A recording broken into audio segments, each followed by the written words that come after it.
j'y vais. Un constat, un combat. Dans un monde où une information en chasse l'autre, de crise en crise, toujours ramé dans le présent, bienvenue dans la zone libre pour prendre un peu de hauteur. Dans une société de plus en plus dysfonctionnelle confinant à la dystopie, pour éviter le pire, un constat, un combat. Aujourd'hui, en partenariat avec la revue Disruption, la revue de presse de février pour sa 3e partie. Bonjour chers auditeurs, alors vous voyez nous sommes totalement libres puisque nous ne prenons absolument pas en compte les desiderata de nos auditeurs. Ils voulaient tous me remplacer et garder Alicia, c'est le contraire qui est arrivé, mais nous ne perdons rien au change puisque Flavie animera avec moi cette revue de presse. Puisque être libre, c'est aussi un petit peu parfois changer la composition. D'abord, on fait ce qu'on veut, on le rappelle. Et puis en plus, ça permet toujours à de nouvelles voix d'être entendues, de se faire entendre et également à nous de les écouter. Sachant que Alicia reviendra également sur les ondes, mais en attendant, j'ai le bonheur d'avoir Flavie pour la revue de presse. Donc bonjour Flavie, tu vas bien ? Bonsoir, très bien et toi ? Ben écoute, ça va d'autant mieux que j'ai vu le programme que tu nous as concocté, et donc commençons sans embâche. Je suis ravie de passer cette milieu de soirée avec toi, ce milieu de soirée avec toi. Alors, nous avons concocté à peu près 6 sujets sur 30 minutes, donc à peu près 5 minutes par sujet. Et nous allons... On va essayer d'être bref. Et nous allons commencer avec une actualité plutôt française, une actualité, comment on pourrait la définir ? Enfin, le sujet des jeunes actrices sous emprise, si je dois reprendre la couverture de Télérama, mon magazine de référence depuis très longtemps, depuis toute petite. Voilà, jeunes actrices sous emprise, histoire d'un aveuglement collectif. Alors, on va parler d'Emmanuel Macron, donc. C'est vrai que ça, c'est le sujet qui est un sujet assez similaire en termes de différence d'âge, si on va sur la différence d'âge qu'avait donc Judith Godrèche et la différence d'âge entre Judith Godrèche et Benoît Jacot, qui est donc l'angle de ce sujet ce soir, puisque c'est Judith Godrèche qu'on voit beaucoup dans les médias dernièrement, et qui donc relate sa relation de 6 années, je crois, avec Benoît Jacot, entre l'âge de 14 ans et l'âge de 20 ans. Alors, c'était il y a à peu près 30 ans. Benoît Jacot, c'est un réalisateur extrêmement connu, extrêmement parisien, sur lequel je n'ai pas un avis définitif. J'ai vu des films qui ne m'ont pas plus marqué que ça, mais on a Les ailes de la colombe, qui est un film que j'aurais voulu voir, que je n'ai pas vu, d'adaptation d'Henry James. C'était un des premiers films qu'il a fait, je crois, dans les années 70-80. Et dernièrement, Les adieux à la reine avec Léa Seydoux, La fille seule, qui avait lancé Virginie Ledoyen. Enfin, voilà. Et donc, il est très, je dirais, spécialisé dans les jeunes. Parce que l'une des raisons de mon exil, ça a été le cinéma français. Donc, je n'ai jamais vu aucun film de Benoît Jacot. Je crois que Judith Godrèche jouait dans L'Auberge espagnole, c'est ça ? Ah oui, elle est très belle, vous l'avez très bien choisi. Oui, elle jouait dans Ridicule, enfin, elle a joué dans beaucoup enfin, elle était très lancée au début des années 90. Et puis, elle est partie aux États-Unis, voilà. Donc, elle est partie vivre aux États-Unis, je crois, il y a à peu près 10 ans, et elle en revient il n'y a pas longtemps. Et alors, voilà, l'angle que je voulais... Le premier angle sur ce sujet que je voulais lancer, c'est les fameux... On en a parlé récemment, le fait qu'elle ait servi 2 narratifs sur sa relation avec Benoît Jacot. Donc il y a un narratif qui je crois, qu'elle a exposé il y a une dizaine d'années, dans lequel elle disait que c'était son Pygmalion, l'homme qui l'avait lancé, l'homme qui l'avait formé, l'homme sans qui elle n'existerait pas en tant qu'actrice et en tant qu'artiste. C'est une grande histoire d'amour, etc. Il y a un narratif qu'elle expose plus récemment, et je dirais, j'ai envie de dire, depuis son retour des États-Unis aussi, enfin, en tout cas, un narratif beaucoup plus... ça, c'est bon. C'est la réflexion que je me suis faite juste rapidement tout à l'heure. C'est vrai qu'elle revient des États-Unis. Là, elle vient de sortir une série sur Arte qui s'appelle Icon of French Cinema, je crois. Elle parle d'elle en tant qu'icône du cinéma français sachant qu'elle a un peu quand même largement disparu des écrans depuis un certain temps. Voilà, et donc le deuxième narratif est beaucoup plus sombre, une histoire, donc elle parle d'emprise, elle parle de je ne sais pas si elle n'a pas utilisé le mot de pédophilie, mais en tout cas de son très jeune âge. Elle parle de violence aussi de la part de Benoît Jacot, qui d'ailleurs n'a pas complètement nié, et qui a répondu de façon fort peu élégante. Mais voilà, il y a deux narratifs, et bon, moi j'ai envie de dire quand même rapidement, avant peut-être de te laisser t'exprimer là-dessus, parce que il peut y avoir des hommes assez choqués par les deux narratifs, en considérant qu'il faut en tenir qu'un. Or, quand on connaît les femmes, ou l'être humain en général, il n'y a pas forcément, comment dire, quelque chose de forcément négatif dans le fait de tenir deux narratifs. On peut avoir deux visions différentes qui cohabitent en même temps, différentes dans le temps, d'évaluation de sa propre vie. Mais c'est vrai que nous sommes deux narratifs et deux zeitgeists, je dirais, différents. Toi Alors déjà, tu me mets dans la sauce, hein, comme on dit, parce que là, premier sujet, en tant qu'homme, il faut que je m'exprime sur la question de l'emprise. En tant qu'observateur, plus... Oui, mais c'est parce qu'il y a des choses qui sont plus compliquées à dire quand on est homme de nos jours. Mais bon, je vais essayer quand même. Je me rappelle, c'était George Steiner dans Maître et disciple, qui fait toute une réflexion sur le rapport entre le maître et le disciple, et comment on passe d'une relation de respect à une relation d'amitié. Et à la fin, ça se termine également avec la grande figure de Héloïse et d'Abélard.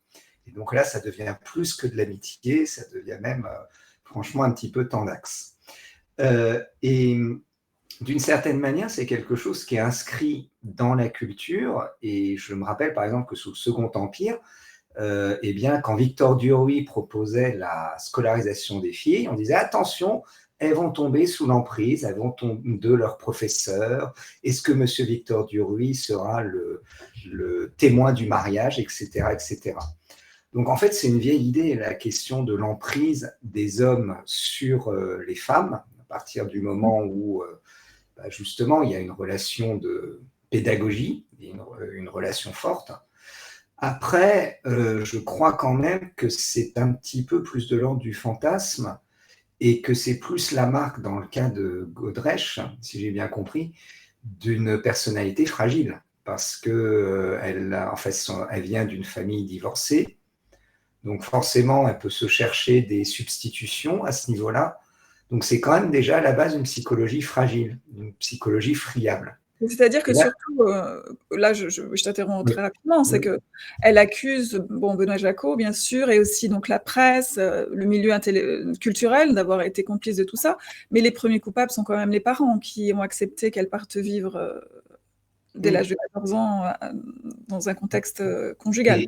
Mais après, il y a aussi la question que quelqu'un qui voit une jeune fille en demande d'affection du fait de difficultés familiales, eh bien, c'est quelqu'un qui doit être d'autant plus prudent à ce niveau-là. Et là, je pense quand même qu'il y a un comportement qui est assez...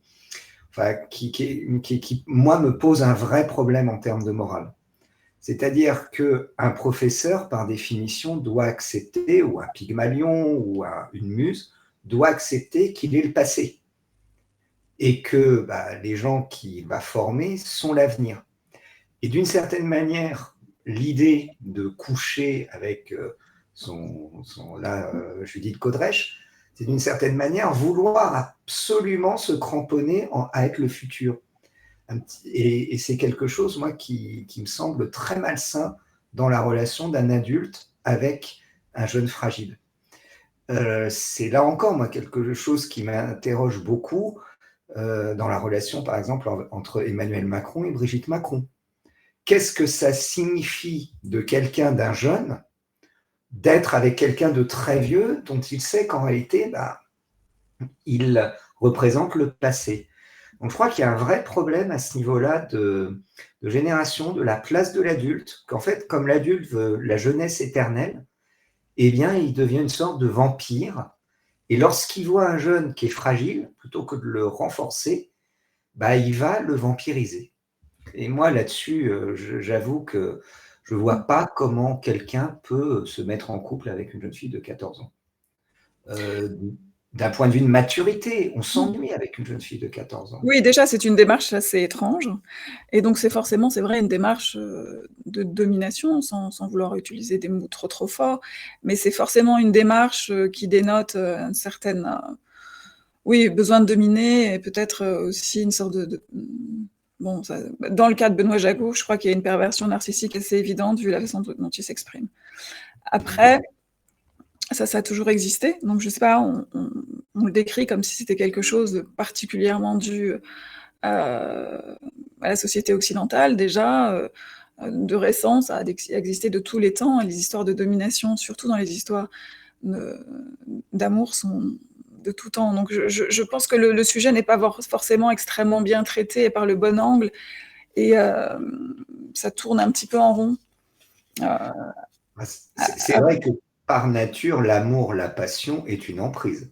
C'est voilà, d'ailleurs pour ça que les classiques s'en méfiaient comme de la peste, exactement. à Ça l'époque nie précise. ça nie complètement l'aspect, oui, d'emprise qu'a toute relation, enfin toute relation plus ou moins après, hein, bien sûr, sentimentale. Mais là, avec évidemment des personnes très jeunes, l'emprise est plus forte. Et il y a aussi, bon, parce qu'il n'y a pas que Benoît Jacot qui est en cause, il y a Jacques Doyon, il y a tout cet aspect évidemment de chantage au rôle. Et là, j'en arrive, peut-être parce qu'on est déjà hors temps. Je l'avais prévenu. Oui, je voulais juste évoquer deux choses. Oui, je vais évoquer ça, le chantage au rôle, oui, c'est-à-dire exactement la même chose que ce qui peut se passer dans un bureau lorsque votre superviseur hiérarchique vous met dans la balance votre carrière et le fait d'avoir une liaison avec lui. Et ça, par rapport à l'affaire MeToo aussi, ça m'avait pas mal dérangé, c'est-à-dire qu'on mettait sur un même plan le collègue qui va vous frôler l'épaule ou vous mettre la main sur le genou en réunion, et le chantage exercé à la carrière, qui a des conséquences bien plus graves. Un collègue qui est un peu lourd, c'est désagréable sur le moment, mais ça n'a aucune conséquence. Surtout que c'est un collègue qui a à peu près la même situation que vous, qui n'a pas d'emprise sur votre carrière, il n'y a pas de conséquences. Tandis que quand c'est votre supérieur hiérarchique, il y a des conséquences qui peuvent être très graves, et tout a été mis dans le même bain. Donc il y a une grande confusion aussi, je trouve, moi en tout cas, autour de MeToo. Et, donc, sur Mais aussi, qu'est-ce que l'emprise dans les relations enfin, de tournage.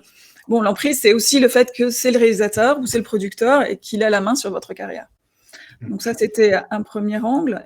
Et le dernier, et comme ça, je ne l'oublierai pas, et le dernier, c'était aussi de mettre voilà, encore le même mélange qui noie un peu le poisson, de parler là de détournement de mineurs, ça c'est clair.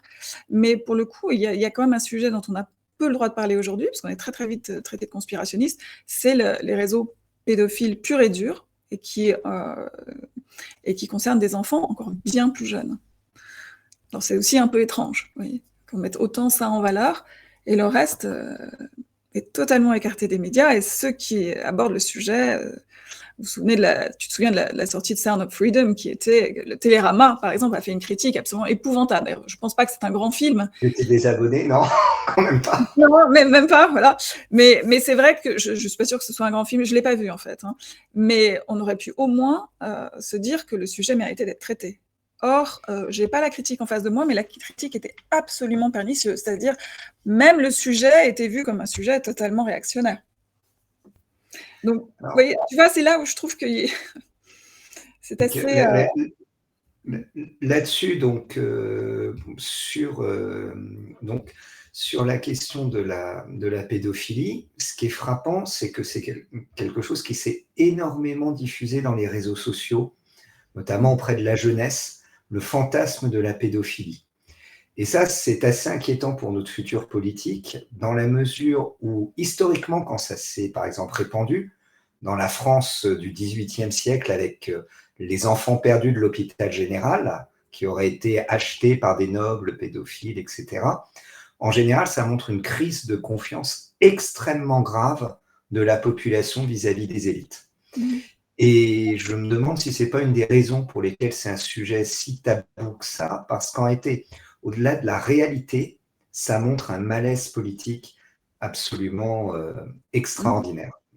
Ouais. Et alors, pour ce que tu dis, le premier angle sur on mélange tout, j'ai envie de dire que c'est pas nouveau. On mélange tout en permanence sur toutes les accusations, y compris sur la question immigration, racisme, sur la question euroscepticisme, europhobie. On mélange tout dans un gloubi-boulga. Et je me rappelle, c'était, je ne sais pas si tu as vu Le Souper, la pièce de théâtre racontant Fouché-Talleyrand. À un moment, Fouché disait que le nouveau monde serait un monde où la règle serait d'autant plus terrifiante et d'autant plus dure qu'elle serait floue. Ouais. En réalité, on ne saurait jamais de quel côté de la barrière on est. Et je crois que tout ce mélange, en réalité, c'est une manière de créer une incertitude sociale, de dissoudre le lien social, parce qu'en fait, les gens ne savent plus où se placer. En permanence, ils doivent toujours faire une sorte d'examen de conscience, et il y a une dimension très, très puritaine, très religieuse, en fait, dans tout ça. De est-ce que j'ai péché, est-ce que je n'ai pas péché? Mais alors, c'est l'éternelle question. Est-ce que c'est une grande confusion des mœurs? Parce que c'est vrai que on a une espèce de néo-puritanisme post-68A en même temps, hein, c'est les mêmes. Est-ce qu'il y a cette grande confusion comme ça qui naît de la confusion des temps, ou est-ce que ça permet de noyer aussi les vrais sujets, donc on instrumentalise aussi la confusion? Ben, on finira pas ça ce soir. Je te propose de Non, passer non, parce que au deuxième sujet qui porte sur les transferts de technologie. Alors, il y a eu des rumeurs de transferts de technologie militaire à l'Inde et également des rumeurs a priori qui sont infondées sur des transferts de technologie nucléaire à Bill Gates. Qu'est-ce que ça t'inspire, tout ça? Sur Bill Gates, en effet, c'est assez compliqué parce que déjà, il faudrait faire une investigation profonde sur ce qui se passe réellement, hein, parce que c'est vrai que nous, on a abandonné Super Phoenix, projet Astrid, tous ces projets ont été progressivement abandonnés. Bon, le départ, c'est l'accord politique avec les Verts en 80, fin des années 90. Bon, mais alors voilà, mais il se trouve que bon, en ce moment, une société qui est fondée par Bill Gates, qui s'appelle Tara Power, je crois, et Pacific Corporation, c'est le groupe Warren Buffett. Bon. Tout de suite, ça fait envie. Voilà, mais à quel point ils ont repris des technologies que nous avions nous-mêmes développées, c'était assez compliqué à comprendre, parce qu'évidemment, si on lit la presse, on dit que tout ça est totalement faux, que c'est un raccourci trompeur, voire complotiste.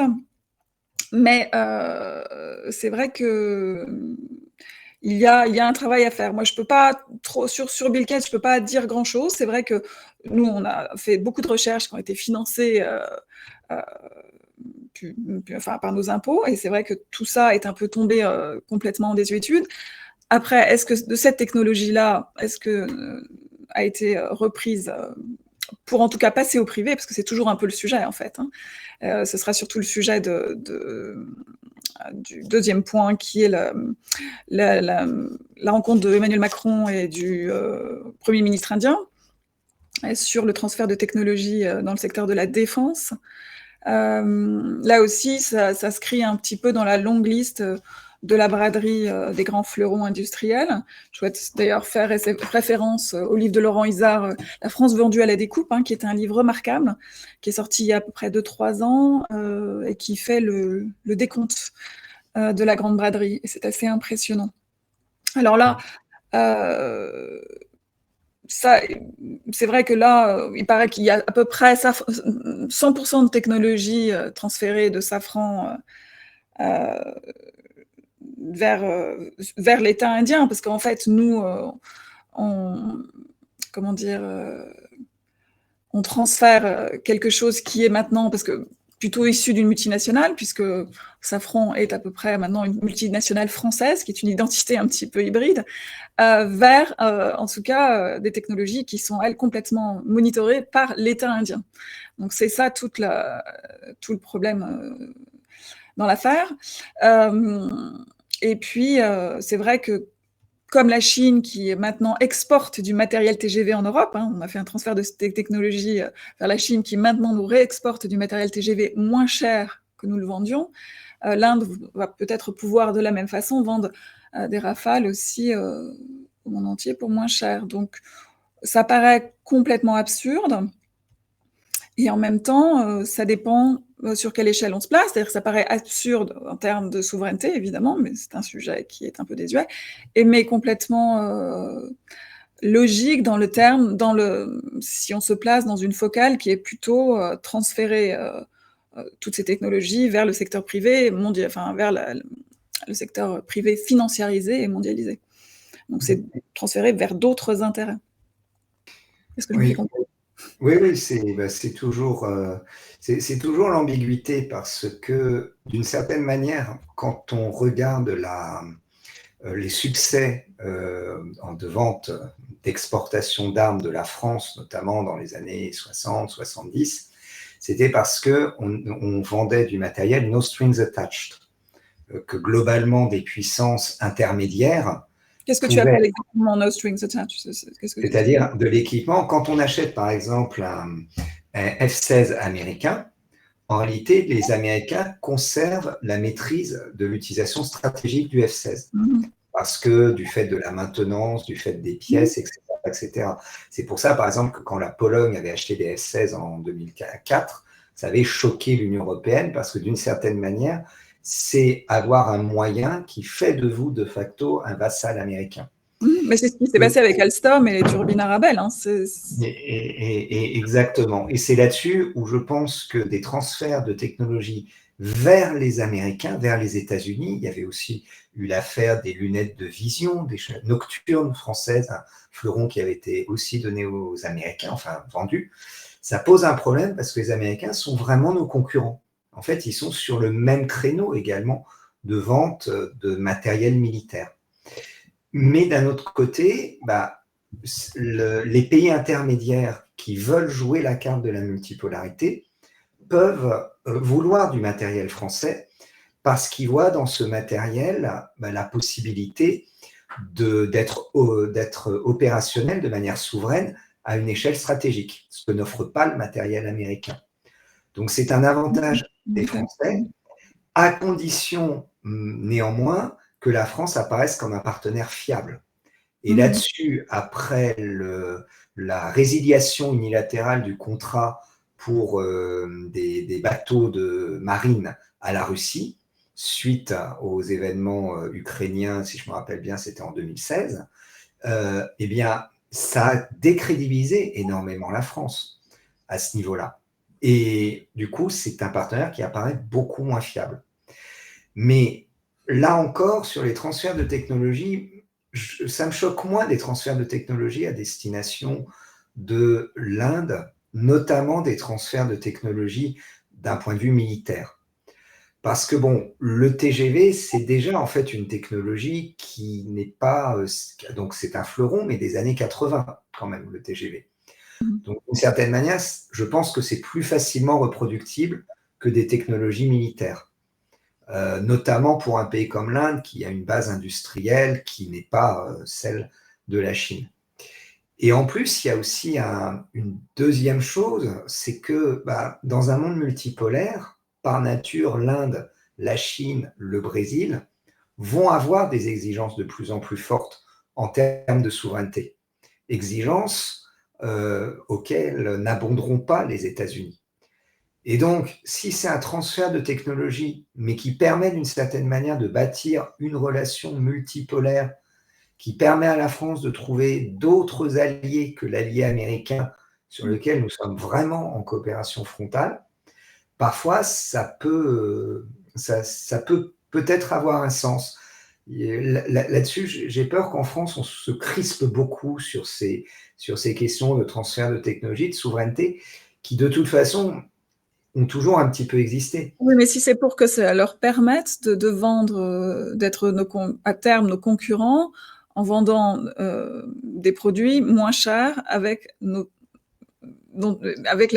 en bénéficiant de notre technologie. Je trouve pas ça extrêmement tactique du point de vue Alors, en ça économie. peut être un peu stratégique. Par exemple, pour l'affaire Alstom, l'un des déclencheurs de l'affaire Alstom, c'est que les Américains avaient peur que nous fassions des transferts de technologie vers la Chine et que les Chinois voient dans les transferts de technologie un moyen de permettre à la Chine d'arriver à une pleine indépendance stratégique et à une capacité Mhm. de rivaliser avec Washington.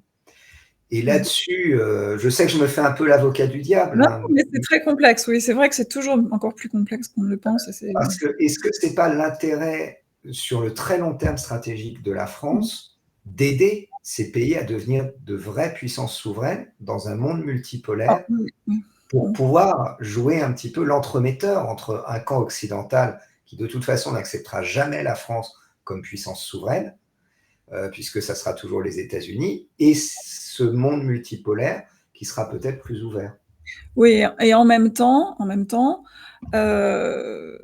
moi je veux bien, je suis, enfin, dans ces cas-là, je te suivrai complètement, mais si tu veux, maintenant, il y a en ce moment des rumeurs, enfin, plus que des rumeurs, mais des discours de nouveau très va-t-en-guerre sur l'Ukraine, enfin, envers la Russie, depuis 2-3 jours. Hein, À mesure que les Ukrainiens rencontrent des difficultés, il y a le- des discours va-t-en-guerre sur les plateaux télé. Donc c'est un peu contradictoire, et d'ailleurs aussi ironiquement, on prétend être en guerre contre la Russie. Bon, l'Inde n'est pas un allié officiel de la Russie, mais disons que voilà, il fait partie de la nébuleuse quand même géopolitique autour de la Russie. Donc tout ça est quand même extrêmement illisible, je dirais, pour le français moyen et même pour pour les observateurs un peu plus avisés. Ouais, ça, c'est le grand problème, en fait. C'est le grand problème de la démocratie. C'est qu'en fait, la démocratie n'est pas soluble ni dans les relations internationales, ni dans les services secrets et dans le renseignement. C'était Truman qui disait un pays qui a une politique extérieure et des services de renseignement n'est plus une démocratie.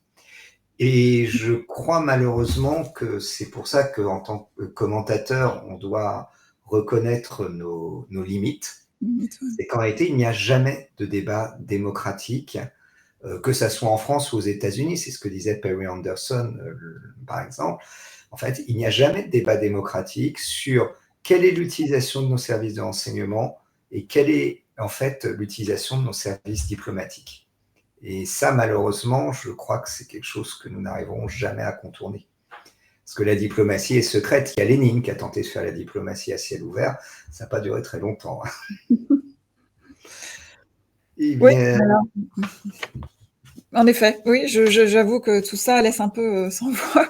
Peut-être on peut passer eh justement bien, au... Pardon?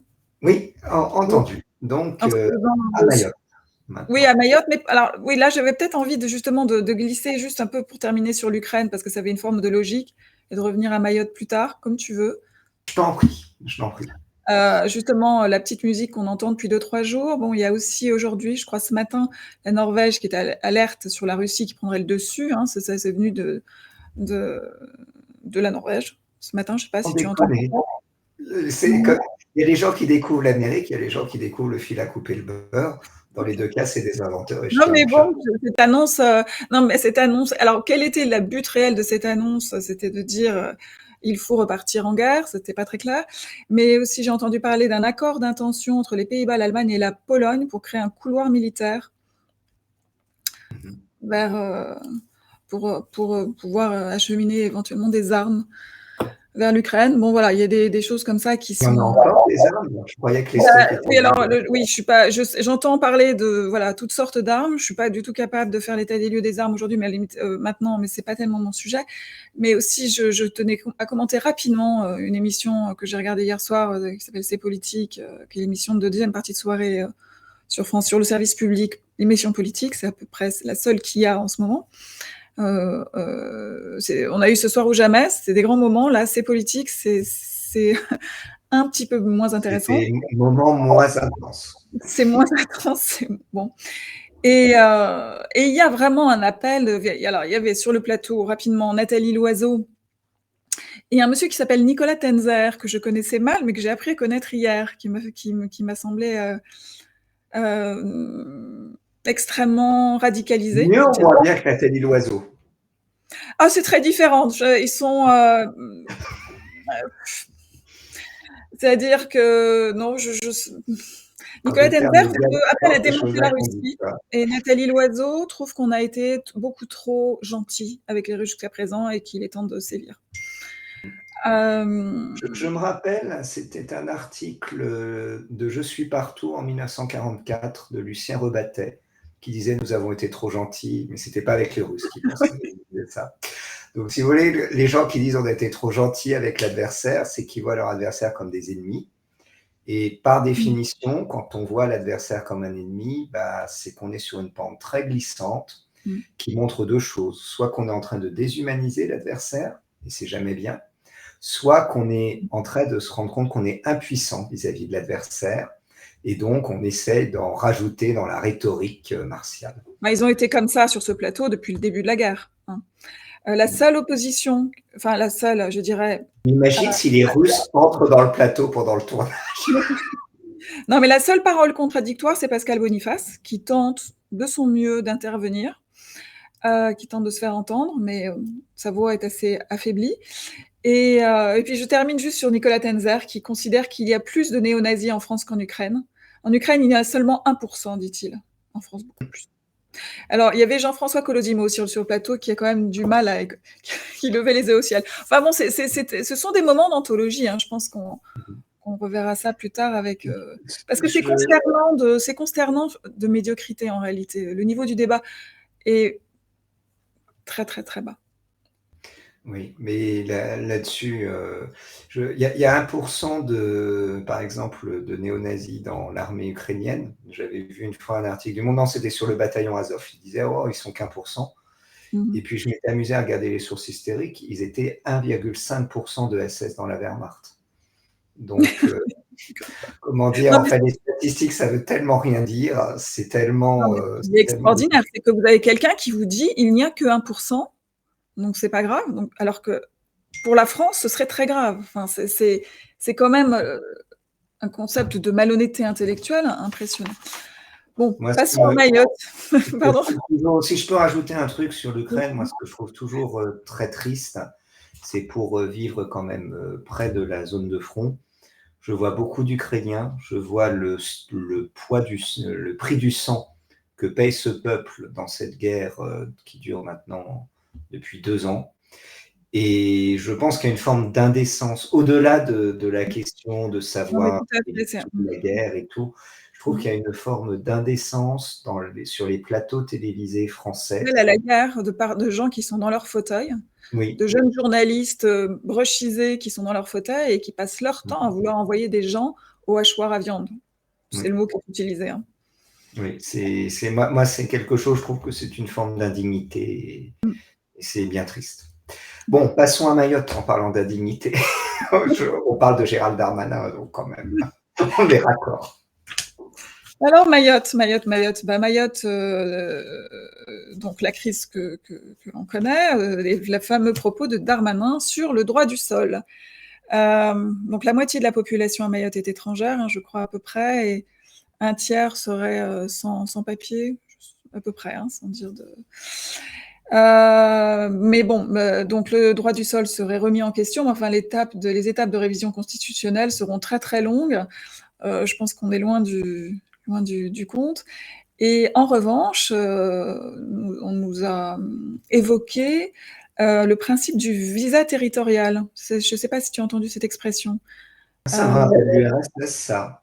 C'est un visa pour avoir le droit de se déplacer dans les différentes parties du territoire français. Je crois que c'est un visa pour aller c'est aussi le rapport à la métropole, puisqu'il s'agit d'accueillir en métropole les réfugiés, en fait, qui sont sur Mayotte. Parce que c'est ça, en fait, derrière, comme beaucoup ce qui est annoncé de la part du gouvernement, il y a souvent quelque chose qui est mis en avant, et en fait, derrière, il y a à peu près l'inverse en projet aussi. Je ne sais pas si tu as remarqué, ça se passe souvent comme ça. Tu ne vas pas faire les oies blanches, quand même. C'est assez fascinant, parce que c'est un peu systématique. Voilà, c'est les visas territorialisés, hein. La fin des visas territorialisés, ça veut dire, je suis en train de vérifier pour pas dire de bêtises, donc je te laisse la parole, mais je pense que ça veut dire qu'on peut se déplacer sur la métropole. Moi, ce que je trouve quand même qui est fascinant, c'est à quel point on a des totems dans nos débats politiques. Par exemple, le totem droit du sol, droit du sang, Mmh. qui sont des totems qui vont permettre une classification, si vous êtes de droite, si vous êtes de gauche. Et c'est des choses qu'on brandit depuis maintenant 20 ans, depuis 30 ans, la question. Il y a eu la réforme Balladur en 93, qui a dit qu'un enfant né en France n'avait plus la nationalité de manière automatique, il fallait la demander. Puis après, Lionel Jospin, 1998, non, finalement, on annule, ça devient automatique. Enfin bref, on a des dizaines, on l'avait dit avec Alicia, des dizaines de lois sur l'immigration. À chaque fois, il y a des débats sur des concepts comme ça pour Mmh. bien crimer le débat et on n'avance jamais en réalité. Parce que quand il y a une trentaine de lois en 40 ans, ça veut dire qu'il n'y en a aucune qui a été réellement efficace. Mais contrairement Donc, à ce qu'on pense, je crois que le droit du sol n'est pas un principe fondamental. ah non, bien sûr que non. Voilà. En fait, c'est Ton comme ex beaucoup de ces principes que les médias ont transformés comme principe fondamental Mmh. de la République. Mais le droit du sol ne l'est absolument pas. Voilà, d'ailleurs, le droit du sol, c'est plus le droit de l'Ancien Régime en réalité. Et c'est Mmh. la nation donc révolutionnaire, post-révolutionnaire, qui a mis en place ce droit du sang, justement pour marquer une forme de filiation dont l'Ancien Régime n'avait cure, puisque les nobles, par exemple, comment dire, ils avaient pas le même rapport à la nation. Moi, il y a aussi une deuxième chose qui me choque beaucoup avec Mayotte, c'est la remise en cause de l'indivisibilité, qui, ça, est un principe constitutionnel. Et on remarque depuis la fin des années 90 que de plus en plus, il y a des régimes d'exception dans nos territoires d'outre-mer. Ça a commencé avec la Nouvelle-Calédonie, par exemple, qui s'est dotée, à partir de 1998, la réforme constitutionnelle, d'un statut un petit peu à part, qui leur permet d'avoir des lois propres à la Nouvelle-Calédonie, au nom justement de garder comment dire, la Nouvelle-Calédonie dans le giron de la France. Alors, Mmh. pour la Nouvelle-Calédonie, tout le monde trouve ça très bien parce que c'est renforcer l'autonomie. Là, pour la remise en cause du droit du sol à Mayotte, c'est critiqué par les journalistes parce qu'ils y voient justement une sorte de coin que l'extrême droite aurait réussi à mettre pour après généraliser ça sur l'ensemble du territoire français. Moi, dans les deux cas, ce qui me choque, c'est pourquoi en République, eh bien, on a des lois différentes. Parce qu'en fait, on commence à arriver à un modèle, en fait, c'est une remise en cause très profonde du Mmh. modèle de l'État-nation français. Derrière, toujours à la marge, on commence comme ça, Mmh. pour arriver à un système qui ressemble beaucoup plus, en fait, à un système impérial, où vous allez avoir des droits, des lois un peu à la carte, qui correspondent très bien à la mentalité de l'Union européenne, par contre. Oui, oui, tout à fait, ouais. Ça semble très, très logique. Alors, je voudrais quand même confirmer que le visa territorialisé, qui permet aux étrangers en situation régulière sur l'archipel de se rendre en métropole. Donc c'est ça aussi qui se cache un peu derrière cette annonce très, très martiale de la fin du droit du sol. Oui. Oui, tu vois? Donc c'est assez ironique. Ils sont très forts, hein. Ah Il oui, faut bien le reconnaître, et en plus, on aime ça. Pourquoi se priverait? ouais, c'est extraordinaire. Moi, chaque fois, c'est un scénario immuable. D'ailleurs, il faudrait que je fasse une liste. Enfin, ce serait assez Oh, bah, il y a par impressionnant. exemple, tu peux commencer par la revalorisation des salaires dans l'éducation nationale, pour apprendre des cours que la fiche de paye a baissé. Mais écoute, en parlant de personnes qui ne manquent pas de toupet, là, je ne sais pas Mmh. pourquoi je fais l'association avec Pascal Praud et CNews. Et Mmh. alors, il y a une tempête dans le landerneau médiatique, si j'ai bien compris. Ouais. Moi, je ne regarde pas CNews, hein, la vie est trop courte. Mais si j'ai bien compris, le Conseil d'État leur a tapé sur les doigts. Et En la fait, question alors, que j'ai envie de te demander, c'est mais un pourquoi? Parce qu'il y a non, vraiment de la matière. c'est Christophe Deloire, enfin, est-ce que c'est parce que c'est en fait, l'Arcom, selon, Christophe Deloire, c'est-à-dire Christophe Deloire, c'est RSF, mais c'est aussi les états généraux de la presse, qui a considéré que l'Arcom n'avait pas suffisamment sanctionné ces news et donc qui a demandé au Conseil d'État d'intervenir. Sachant qu'on sait en général comment le Conseil d'État tranche. Donc avec là... Pardon ? toujours avec impartialité, faut le reconnaître. Dans une totale neutralité à chaque fois. Donc, voilà. Moi, ce que j'aime toujours, c'est la manière dont il justifie. J'ai toujours, je pense, tu sais, à ces artistes de cirque qui se contorsionnent pour passer à travers des cerceaux. Je trouve que le Conseil d'État, on faut faire l'ENA pour faire le Conseil d'État, traditionnellement. Oui. Et je ne savais pas qu'il y avait sortir comme dans ça... La botte, sortir dans la botte. Oui, et ben, manifestement, pour être dans la botte, il faut faire des exercices de souplesse. Je ne vois pas d'autre explication au arrêt du Conseil d'État. Oui, alors ça va, on pourra débattre un peu du sujet que je connais un petit peu, si tu veux, pour une prochaine fois. Non, mais là, j'ai aussi très rapidement écouté François Jost, je crois, qui est le rapporteur parce qu'il y a eu un rapport. Là, je suis un peu trop floue, là, c'est pas bien, il faudrait que je sois plus précise, mais je sais qu'il était sur Sud Radio ce matin, et il était en train d'expliquer comment ils allaient sélectionner les chroniqueurs, les journalistes, alors, parce qu'on lui demandait, mais comment vous allez faire pour définir comment un tel est à gauche ou à droite, ou comment vous allez réussir à mettre tout le monde dans des cases. Et il avait beaucoup d'idées. Ah bon. Il avait beaucoup d'idées. Et alors, on lui a demandé comment lui... On n'a pas de pétrole, mais on a des idées. Oui, mais on lui a demandé comment il se situait, et il a répondu qu'il était avant tout un humaniste. Donc, ça peut être une... Il y a quelqu'un de gauche. Pardon ? Quelqu'un de gauche, s'il était humaniste. Ah, mais oui, mais forcément. Mais justement, il n'a pas voulu dire qu'il était à gauche, parce que bon. Et alors, bon, moi, oui, pour revenir à ce moment sur CNews entre Pascal Praud et Christophe Deloire, Pascal Praud, là, franchement, enfin, je ne sais pas, Christophe Deloire a été faible dans son argumentaire, mais Pascal Praud a été insupportable à vouloir montrer qu'il était d'une très grande punacité, et il n'a jamais laissé Christophe Deloire répondre plus de 3 mots. Donc, si tu veux, à un moment, ça n'avait pas de sens. C'était une espèce d'exercice de dog permanent. Donc, moi, je trouve que c'était complètement contre-productif. Après, c'est vrai que je suis assez étonnée que Christophe Deloire se prête à ça. Je sais qui c'est, parce qu'il travaille... Bon, moi, j'ai travaillé avec RSF, je connais son travail, c'est quand même quelqu'un qui a à cœur la liberté d'expression et qui a fait preuve de courage au début des années 2000 en publiant 2 livres qui étaient quand même extrêmement disruptifs à l'époque. Le premier, c'était Les islamistes sont déjà là, je crois, en 2004. Ah, c'était lui. Ouais, c'était lui. Je crois que c'était coécrit avec quelqu'un, mais il faut que je vérifie. Et après, il a écrit aussi un opus qui s'appelle Circus Economicus, qui était une critique extrêmement fine et extrêmement bien faite de l'Union européenne. Donc, je suis un peu étonnée qu'il en soit là aujourd'hui, un petit peu déçu. Et après, moi, j'ai quand même un problème avec CNews. Bon, je le regarde peu. Mais ça me gêne quand CNews devient le parangon de la liberté d'expression. Oui, bien sûr. En fait, techniquement, c'est comme BFM TV, sauf que c'est une autre niche. Enfin, c'est insupportable, toutes ces émissions avec des commentateurs.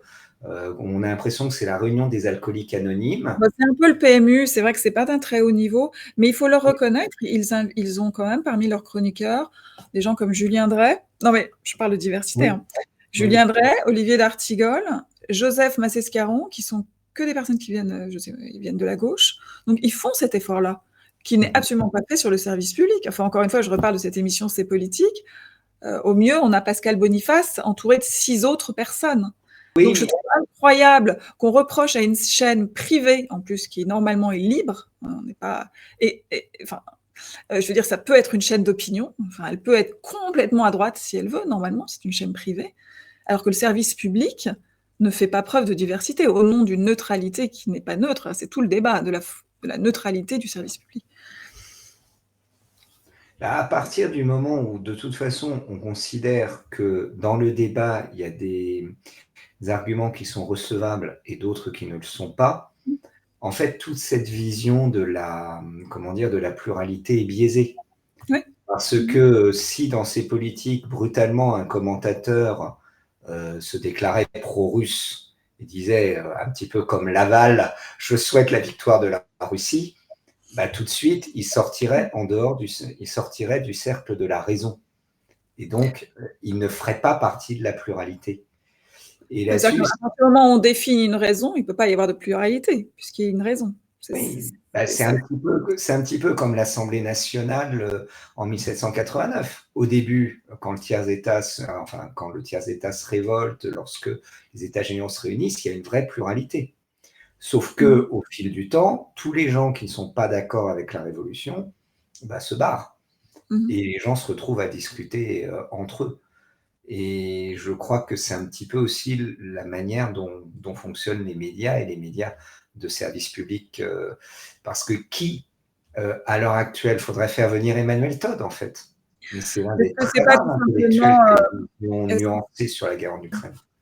est-ce que c'est pas tout simplement la manière dont finit toute révolution et toute idéologie? Parce qu'en fait, c'est aussi le non-dit, c'est-à-dire que nous, on serait dans une parfaite démocratie neutre, alors qu'en réalité, c'est une idéologie qui ne dit pas son nom.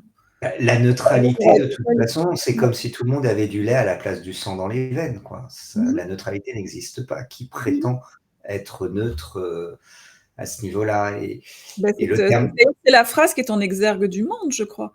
Parce que c'est une phrase de Beuve-Méry qui dit que il faut tâcher d'être juste. Il ne s'agit pas d'être neutre, c'est impossible, il s'agit d'être juste. Mais il Mais faut que je la retrouve parce que après, je pense en plus que le problème de ces news, c'est que comme brutalement, ils ont, pour des raisons bassement mercantiles, donné la parole à des gens dont les propos ne passaient pas, il y mmh a vraiment un choc de brutalement revoir des ouais. discours plus à droite pour Oui, une c'est un choc partie des gens et qui sont surtout pas avec très. une audience quand même assez record, donc c'est un choc énorme, oui. Oui.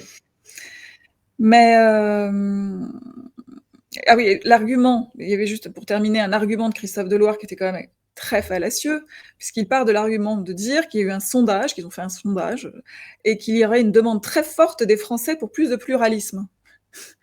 Et il utilise cet argument, pour justifier, le pluralisme spécifiquement sur CNews. Alors qu'en fait, la demande des Français, elle a été en partie, comment dire? Écoutée, avec CNews, en réalité déjà. Les Français se fichent un peu de savoir s'il y a un pluralisme de plateau, ils veulent qu'il y ait un pluralisme d'offres déjà de médias.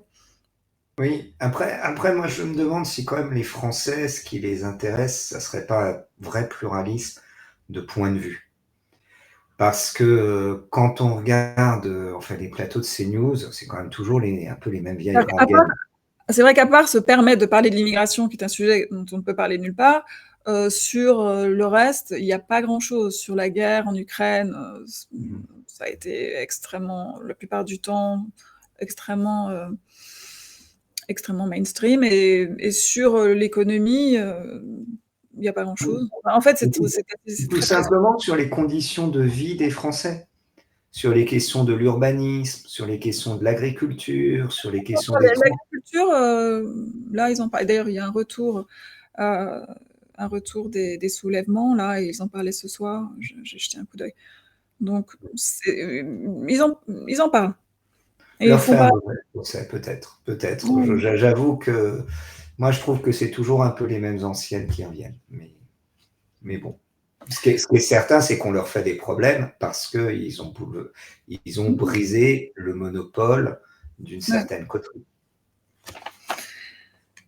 Alors, bah, justement, en parlant de journalistes, on va peut-être passer à Tucker ouais, vis-à-vis terminons de sur Tucker. l'interview. Non, on fera après Trump et l'OTAN, mais Ah là, oui. je me dis Pascal Pro, Tucker, même combat. Il y en a un qui parle avec Deloire, l'autre qui parle avec Poutine. Ouais. Mais bon. Oui, bah, pas très bon Tucker. Moi, je le connaissais pas bien, mais moi, j'ai regardé, hein, j'ai regardé les 2 heures d'interview. Alors comme je l'ai regardé coupé, je peux pas vraiment, il y a des choses qui m'ont échappé, mais je ne l'ai pas trouvé très bon. Il le relance très peu, il le laisse partir en tunnel. Bon, donc première chose, je ne sais pas, je te laisse aussi, je te laisse. Bah, moi déjà, ce que je trouve assez frappant, c'est les choix de Poutine pour ses intervieweurs, puisque Tucker vient après Oliver Stone, c'est-à-dire vraiment des appels du pied. Oliver Stone, c'est la contre-culture américaine. Il a fait un film sur Nixon, un film sur JFK. C'est quelqu'un de très critique sur le système américain. Et donc là-dessus, on voyait qu'il y avait une volonté qui est assez typique des Russes de faire de la propagande avec des idiots utiles. Ça n'a pas tellement changé en fait depuis l'époque communiste, c'est-à-dire on prend un peu des gens critiques, des gens dissidents, et on va leur faire parler pour que tous les gens dissidents se disent « Ah mais la Russie, c'est quand même un petit peu l'espoir ». Et c'est un petit peu l'espoir, c'est un petit peu un contre-modèle, c'est forcément mieux qu'en Occident. Poutine avait fait exactement le même jeu lorsqu'il y avait le mariage homosexuel pour tous en France. Immédiatement, il avait dit oui, mais attention, nous en Russie, on va interdire l'adoption d'enfants russes par les Français parce qu'on ne veut pas que ce soit des couples homosexuels.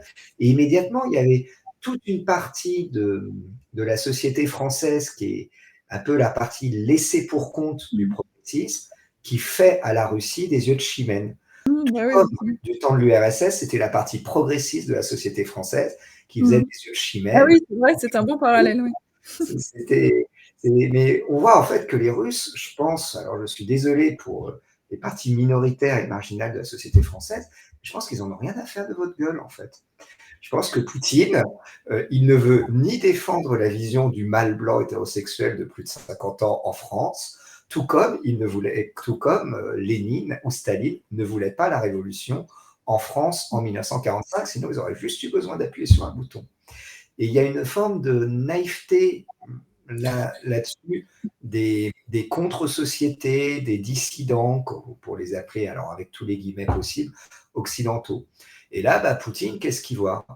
Il voit qu'aux États-Unis, le groupe social qui est peut-être le plus à même de foutre en l'air les démocrates, qui sont, pour des raisons historiques, il ne faut pas oublier que Brzezinski était démocrate et qui parlait du fossé de sang qui devait séparer l'Europe et l'Ukraine, et la Russie par l'Ukraine dès 1998.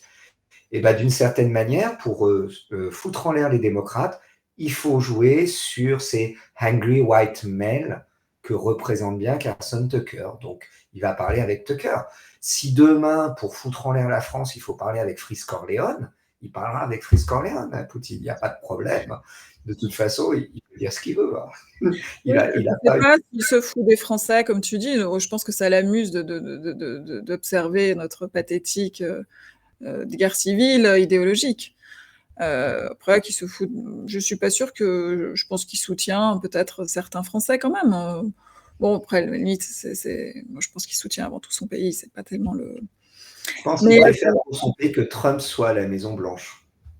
Alors, attends, ce qui est intéressant, c'est qu'il a dit très récemment que finalement, il préférait que ce soit Biden parce qu'il est plus fiable.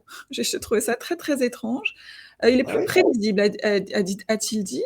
Et il a ajouté que pour lui, le problème, ce n'était pas tellement que ce soit Biden ou Trump, le problème pour lui, c'était l'administration américaine. Ah, mais ça, le président américain, à part pot de fleurs, il ne sert pas à grand-chose. C'est bien connu. Ouais. Heureusement, d'ailleurs, quand on voit l'état de Biden.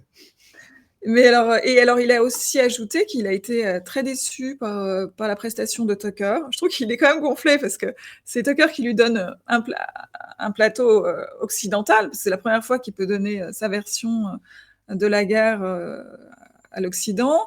Et il a été déçu par Tucker. Il trouvait que ça manquait de questions pointues. Il a raison, ceci dit. Hein. Mais il était quand même reconnaissant d'avoir un dialogue direct avec l'Occident. Ça, c'est quand tu sens que tu es maître dans le game. Tu peux dire, je trouve que ça a été moins compliqué que je m'attendais. À fond. Et bon, alors après, on connaît sa version. Hein. Nous, on va peut-être pas. C'est vrai qu'il a fait 25 minutes de tunnel sur l'histoire au début. Hein. Et donc, je pense que d'ailleurs, peut-être pas mal de gens ont décroché à ce moment-là parce que c'était quand même assez pointu. Et pareil, il a beaucoup insisté sur la dénazification et sur les promesses. Alors ça, c'était bien, c'est venu un peu tard, je pense, dans l'émission, dans l'interview, sur les promesses de non-expansion de l'OTAN en 91, l'OTAN en Ukraine autour de 2008 et le coup d'État 2014. Et il a terminé sur personne ne sera capable de séparer l'âme ukrainienne et russe qui sont une seule et même âme. Il a terminé Ce là-dessus. qui prouve que même Vladimir peut pleurer. Et là c'est pareil. Quand tu as mis tous les adversaires au tapis, eh bien, tu verses une larme en te disant, mais au fond, méritais-je cette victoire? Non, mais il y a un côté là-dessus, il faut reconnaître à Poutine un don, c'est de se mettre en scène Et puis comme un homme d'État traditionnel. Mmh. C'est quelque chose, je pense, que très peu de dirigeants occidentaux seraient capables Avec de faire. un calme absolu, une maîtrise de lui totale. Ouais. Ouais. Et c'est pas étonnant d'une certaine manière qu'il exerce toute une fascination Mmh. pour. En fait, les gens ont envie de le remplir de leurs rêves. Ils ont envie de le remplir de leurs fantasmes. D'une certaine manière, il me fait pas mal penser, alors, à la tête d'un pays plus puissant, ce qui fait que, évidemment, il est plus une nuisance pour ses ennemis, mais il me fait penser un peu à Mussolini. Mussolini, c'était quelqu'un qui, le fascisme, toutes les générations un petit peu, comment dire, en déshérence après la Première Guerre mondiale, qui ne savaient pas trop où aller, vers quel système politique, ils mettaient Mussolini de leurs rêves. Il y avait un poète américain, Ezra Pound, qui était venu voir Mussolini, qui l'a rempli de son rêve et tout. Et là-dessus, ça montrait une forme de maîtrise de ce qu'est la stature d'homme d'État. À la différence que Mussolini était quand même dans un État très faible, qui ne pesait pas grand-chose, là où Poutine peut vraiment tenir en haleine une partie minoritaire, mais une partie néanmoins conséquente des opinions publiques internationales. Par exemple, sur l'aspect viriliste, quand Poutine se met en scène comme un vrai homme, capable de faire du judo, je crois, c'est ça, et puis de casser l'ours, de montrer son torse nu quand il se baigne dans la rivière. Il n'a pas qu'il pour sa main nue. Et... Non, mais je connais quelques femmes en France à qui ça parle. Hein. Oui. Moi, une fois, j'avais parlé à une Russe je lui avais expliqué le concept du macho et elle était arrivée à la conclusion que c'était génial. C'est différence culturelle. Mais on va aborder le dernier sujet, Trump et l'OTAN, puisque Trump a dit des choses méchantes sur l'OTAN. Il a dit que, même, j'ai lu un éditorial de Sylvie Kaufmann dans Le Monde qui disait il faut peut-être envisager que les Américains quittent l'OTAN. Alors ça rigole plus. Ah bah Sylvie Kaufmann était sur le plateau hier aussi, oui, c'était une de celles qui était sur le plateau. Les Américains quittent l'OTAN. Ils pourraient quitter l'OTAN, oui. Et comment ça se... Oula, et comment elle argumente ça? Parce que Trump veut son argent, etc. Mais alors moi, il y a un truc que je trouve rigolo, c'est que pas plus tard qu'il y a 3 ans, alors je sais que c'est pas la girouette qui tourne, c'est le vent, mais Emmanuel Macron avait fait les gros titres de la presse mondiale en montrant sa maîtrise de l'anglais, en disant NATO is brain dead.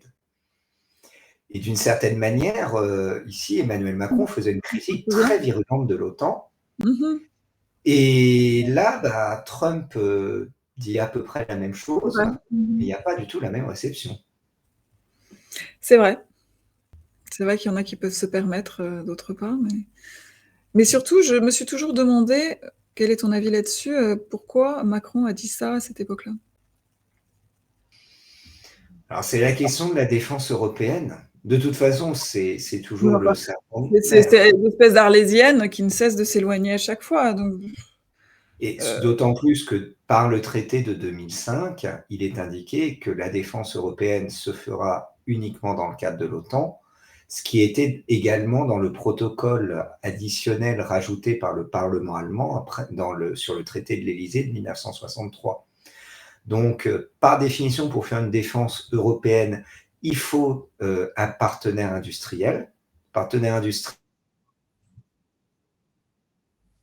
comment dans ce cas-là, alors que les Allemands n'en veulent pas? Je pense qu'il y a cet espoir d'Emmanuel Macron de convaincre les Allemands de jouer la carte de la défense européenne.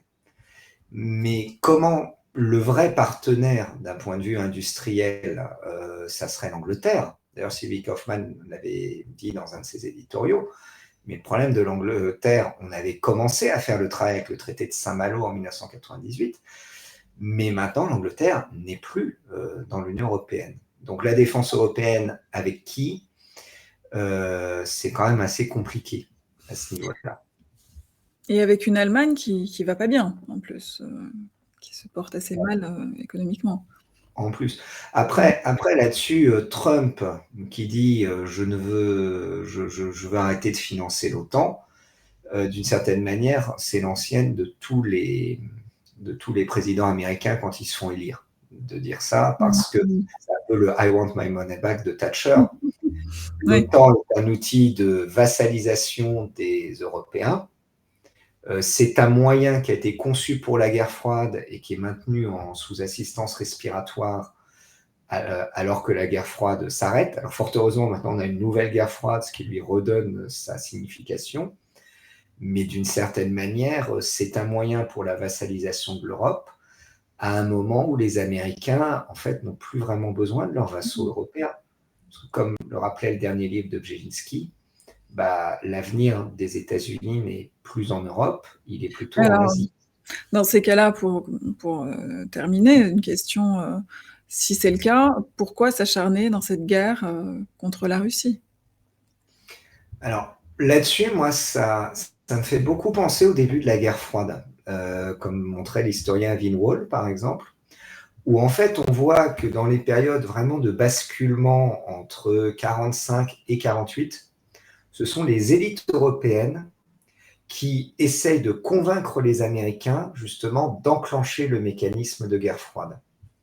Notamment parce que les élites européennes avaient peur que si les Américains quittaient le continent, c'était avant le plan Marshall, en réalité il faudrait faire de très fortes réformes sociales pour remettre en selle l'économie européenne, là où l'argent américain était la garantie de continuer un petit peu business as usual. Et donc souvent, malheureusement, c'est les élites européennes qui ont créé ce narratif d'antagonisme Est-Ouest parce qu'elles voulaient que les Américains restassent. Et je crois qu'on est un petit peu dans la même situation. Il faut se rappeler, il y a une grosse période de flottement de l'Union européenne. Entre 2015 et 2018, on ne savait plus trop où on allait. Il y avait la crise migratoire, il y avait plein de phénomènes, ça ne fonctionnait pas. Et d'une certaine manière, là, le conflit en Ukraine, le retour d'un antagonisme Ouest-Est, j'ai l'impression que pour beaucoup d'élites européennes, ça a été un moyen de se dispenser de réflexion stratégique et surtout d'essayer de se raccrocher aux Américains, de les amarrer sur le continent en leur disant « vous ne pouvez pas nous laisser tomber » alors qu'il y a les Ukrainiens qui meurent pour la liberté. On avait quand même l'impression que c'était très impulsé par les États-Unis au début, mais disons au début de la guerre, mais ça l'est moins maintenant. Moi, c'est l'impression que j'avais, peut-être. Moi, j'ai toujours l'impression que les Européens ont mis beaucoup d'huile sur le feu, par exemple les Polonais.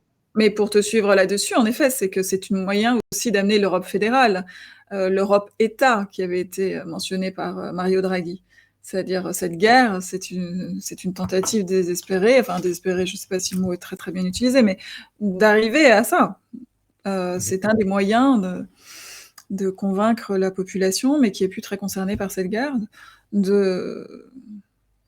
faut jamais oublier que l'Europe est née par la crise bénéfique. C'est comme c'est dans la doctrine européenne, la crise bénéfique, ça a été théorisé dès les années 50 avec la CECA, le premier traité européen, 1951, qui est lié au choc de la guerre de Corée. Et il y a cette idée dans les institutions européennes qu'à chaque fois, une crise bénéfique permet d'approfondir la coopération. Tout comme 2008 a permis, et 2011 surtout, la crise grecque a permis d'approfondir la coopération économique, etc. etc. Là-dessus, moi, je pense vraiment que les Européens mettent énormément d'huile sur le feu pour tout simplement s'abstenir de réfléchir profondément à qu'est-ce qu'une vraie stratégie pour l'Europe au XXIe siècle dans un monde multipolaire. Et ils veulent rester au XXe siècle d'une certaine manière. Je me rappelle par exemple lors d'une conférence, l'ambassadeur de Pierre Buller, qui est un théoricien de la puissance au XXe siècle, qui disait en fait l'Union européenne, il faut comprendre, il y a les États membres plus les États-Unis, parce que les États-Unis ont mérité par leur engagement d'être considérés comme bien un membre à part entière du projet européen. Et là, bah, ce que montre Trump, c'est que lui, on lui dit mais tu peux pas nous faire ça, vous avez toujours été avec nous. Bah, Trump dit bah ouais mais je m'en bats les couilles en fait. Mais Trump, c'est ce qu'il a dit. Bah, il le dit depuis longtemps. D'ailleurs, il avait dit que s'il avait été réélu, cette guerre n'aurait jamais eu lieu. Donc ça, c'est pas nouveau. Oui. Oui. Est-ce que parce que là, je pense qu'on a très largement dépassé le temps. Est-ce que une petite question un peu sur la Pologne, sur la position de la Pologne dans cette guerre? Est-ce que tu as envie de dire quelque chose? Alors, la position de la Pologne dans cette guerre est assez complexe parce que déjà les Ukrainiens et les Polonais historiquement ne s'entendent pas. Depuis en réalité le fait que l'Ukraine a raté l'indépendance, puisque pendant la Première Guerre mondiale, ils avaient fait le pari de l'Allemagne, là où la Pologne avait fait le pari de la France, plus ou moins. Et donc, du coup, à partir de ce moment-là, les relations entre les deux ethnies ont été complexes, elles l'ont toujours été, ce qui a amené, pendant la Seconde Guerre mondiale, à des épurations ethniques de Polonais sur les terres ukrainiennes. Ça a été les massacres de Wołyń. Et après la guerre, bah, les minorités ukrainiennes qui vivaient sur les territoires restés polonais ont été déportées, l'acte Wisła, à l'ouest du pays pour les couper justement de leurs racines ukrainiennes. Donc ces deux peuples qui ne se sont jamais aimés, en réalité, au moment où la guerre en Ukraine a commencé, je pense que les élites polonaises du PiS à l'époque se sont dit qu'ils avaient une carte à jouer pour faire de la Pologne une sorte d'avant-garde de l'Occident et ainsi définitivement renforcer le poids géopolitique du pays en Europe et dans l'Union européenne. Mais très vite, les conséquences de l'arrivée massive des réfugiés ukrainiens ont un petit peu provoqué des tensions dans la société, même si le polonais de base les a souvent acceptés avec grâce, d'autant plus que beaucoup de ces réfugiés sont ethniquement des Polonais, même s'ils parlent ukrainien ou russe. Donc, dans un premier temps, il y a eu un grand élan de solidarité. Le gouvernement voulait se montrer comme le meilleur ami de l'Ukraine, sauf que très vite s'est posé la question des importations de blé ukrainien à destination de la Pologne, qui ont fait chuter les revenus des agriculteurs polonais, alors qu'ils étaient la base électorale du PiS. Et donc pour ça qu'à la fin de son mandat, le PiS est devenu très critique vis-à-vis de l'Ukraine. Après les élections, donc le PiS a été remplacé par la coalition libérale, dirigée par tous, qui là très clairement veut montrer que la Pologne est un bon élève de l'Union européenne.